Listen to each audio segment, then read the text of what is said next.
আপনি খেয়াল করেন না, যারা কবর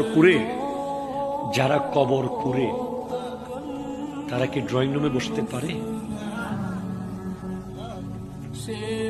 যারা জানাজায় আসার টাইম পায় না, ফেসবুকে একটা স্ট্যাটাস দিয়েই দায়িত্ব শেষ করে ফেলে, আমার চাচা অমুক মারা গেছে, ইন্না লিল্লাহি ওয়া ইন্না ইলাইহি রাজিউন, তারাই ড্রয়িং রুমে জায়গা পায়।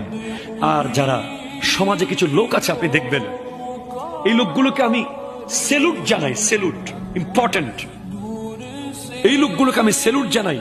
দেখবেন কিছু লোক আছে, কেউ মারা গেলে কোত্থেকে এসে কবর করা শুরু করে দিবে, আপনি বলেন নাই, অথচ এরা সমাজের সোনালী মানুষ, ঠিক কিনা কথা বলেন? এরা সমাজের শ্রেষ্ঠ মানুষ, এরাই সমাজের সেলুট পাওয়ার যোগ্য মানুষ।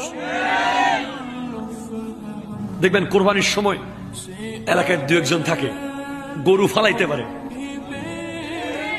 আপনি গরু নিয়ে টেনশন করতেছেন, হঠাৎ দেখবেন কোত্থেকে সে এসে গেছে, দুমদাম গরু ফালাই দিচ্ছে।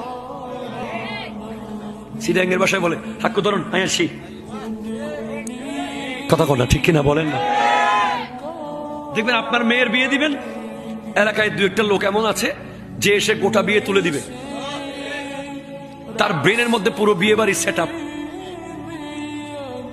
আপনার মায়ের মেজবান দেবেন, এলাকায় একজন লোক আছে, সে কোনো স্বার্থের জন্য আসে না, এটা তার নেশা, অথচ এই মানুষগুলোকে আমরা মূল্যায়ন করি না, কথা বলেন না, ঠিক কিনা বলেন না?